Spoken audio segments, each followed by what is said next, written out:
Hello everyone, welcome to our YouTube channel. This is doctor Muskan. अगर आप इस channel पर नए हैं तो सबसे पहले चैनल को सब्सक्राइब कर दीजिए एंड बेल आइकन ज़रूर प्रेस कर दीजिए ताकि आपको आने वाली हर एक वीडियो की नोटिफिकेशन सबसे पहले मिल सके। सो आई होप आप सबकी प्रिपरेशन बहुत अच्छे से हो गई होगी, है ना। आप सबका एग्जाम आ चुका है एंड मैंने कुछ स्ट्रेटेजीज बताई थी, लाइक आपको MCQ सॉल्व करने होंगे unit wise, previous year question solve करने होंगे और साथ ही साथ आपका जो पूरा सिलेबस है वो अच्छे से आपको रिवाइज करना होगा। आई होप आप सबने वो सारी पॉइंट्स को कंसीडर किया होगा, वो स्ट्रेटेजीज फॉलो की होंगी एंड आप सबकी प्रिपरेशन हो गई है, बहुत अच्छे से हो गई है। सो अभी जिस चीज़ का आप सबको वेट था, इंतज़ार था, दैट इज़ एडमिट कार्ड का, वो आ चुका है। एनटीए ने अपनी ऑफिशियल वेबसाइट पे लिंक दे दिया है जिसके थ्रू आप अपना एडमिट कार्ड डाउनलोड कर सकते हैं। उसका जो लिंक है वो मैं आपको डिस्क्रिप्शन बॉक्स में दे दूंगी। वो आपको एडमिट कार्ड डाउनलोड करना होगा और एग्ज़ाम में आपको साथ लेके जाना होगा। उसके अलावा आपको कुछ आइडेंटिटी प्रूफ के लिए कुछ भी आप लेके जा सकते हैं, लाइक आधार कार्ड हो गया, है ना।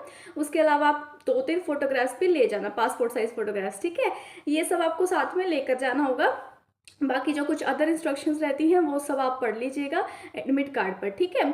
सो अभी के लिए अगर हम बात करें लास्ट मिनट के लिए आपको क्या स्ट्रेटेजी अडॉप्ट करनी चाहिए, क्या कुछ आपको पॉइंट्स ध्यान में रखने चाहिए। सबसे पहली बात तो अभी टाइम बहुत कम बचा है ना, तो इस टाइम पे आपको क्या करना है, जो भी आपके शॉर्ट नोट्स हैं या जो भी आपके हाईलाइटेड पॉइंट्स हैं उनको आप फास्ट ट्रैक पर रिवाइज कर दीजिएगा।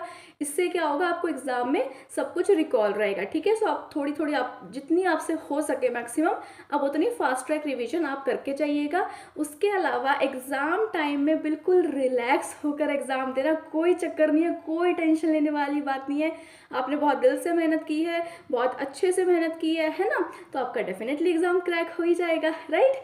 सो आपको कोई भी टेंशन लेनी नहीं है, ज़्यादा टेंशन नहीं लेनी है, ओवर स्ट्रेस नहीं लेना है। आई नो इस टाइम पे बच्चों को स्ट्रेस होता है, टेंस्ड होते हैं बच्चे कि पता नहीं एग्जाम कैसा होगा, है ना। बट आपको बहुत ज़्यादा ओवर स्ट्रेस नहीं लेना है, इससे जो है आपकी हो सकता है थोड़ा एग्जाम में परफॉर्मेंस डाउन हो जाए, ठीक है। तो आपको बड़े ही रिलैक्स होकर एग्जाम देना, बड़े ही काम होकर एग्जाम देना, बड़े पेशेंस के साथ एग्जाम देना है। पहले जो आपका क्वेश्चन होगा उसको अच्छे से पढ़ना, उसको अच्छे से समझना, देन उसके बाद ही आप अपना जो आंसर है, जो ऑप्शन है वो सिलेक्ट करना। बाय चांस आप किसी भी क्वेश्चन में अटकते हैं, आपको कंफ्यूजन होता है, तो वहाँ पे आप एलिमिनेशन मेथड का यूज़ कर सकते हैं। एलिमिनेशन मेथड से क्या होगा कि हाँ भी 2 पॉइंट्स में कंफ्यूजन लग रहा है, तो क्वेश्चन के हिसाब से कौन सा पॉइंट बेस्ट जस्टिफाई कर रहा है आपको उस पे जाना है ना। तो जो बिल्कुल भी जस्टिफाई नहीं कर रहा है, थोड़ा कम कर रहा है, तो उसको आप निकालते जाओगे तो अपने आप ही जो है वो कोड्स के अकॉर्डिंग आंसर आपको मिल जाएगा।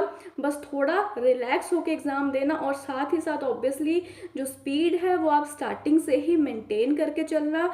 स्टार्टिंग से ही मेंटेन करके चलोगे तो एंड में पैनिक होगा ही नहीं, है ना। तो स्टार्टिंग से ही अपनी जो स्पीड है वो अच्छे से मेंटेन करके रखना ताकि आप हर एक क्वेश्चन को अच्छे से तसल्ली से देख सको, समझ सको और अपना आंसर कर सको। कई बार क्या होता है ना कि हम जो स्टार्टिंग में स्पीड मेंटेन करते नहीं और एंड में जाके पैनिक हो जाते हैं और क्वेश्चंस हमें जो आते होते हैं वो भी हम अच्छे से नहीं पढ़ पाते हैं ना, सोच नहीं पाते हैं। तो स्टार्टिंग से स्पीड मेंटेन करके रखना।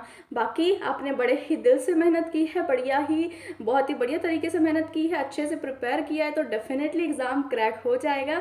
मेरी तरफ से आप सबको बहुत बहुत सारी blessings, all the very very best. भगवान जी आपके साथ रहें एंड आपका एग्ज़ाम फॉर श्योर बहुत अच्छा हो जाएगा।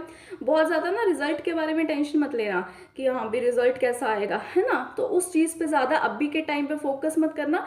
अभी सिर्फ और सिर्फ इस चीज़ पे फोकस करना कि हमें जो है ना एग्ज़ाम बढ़िया तरीके से करना, एग्ज़ाम अच्छे से करना, रिजल्ट तो फिर बढ़िया ही जाना है ना। तो बढ़िया तरीके से अपना एग्ज़ाम करना, अच्छे से एग्ज़ाम करना, all the very very best and relax होकर के एग्ज़ाम करना। आज के लिए इतना ही। Thank you so much. God bless you all.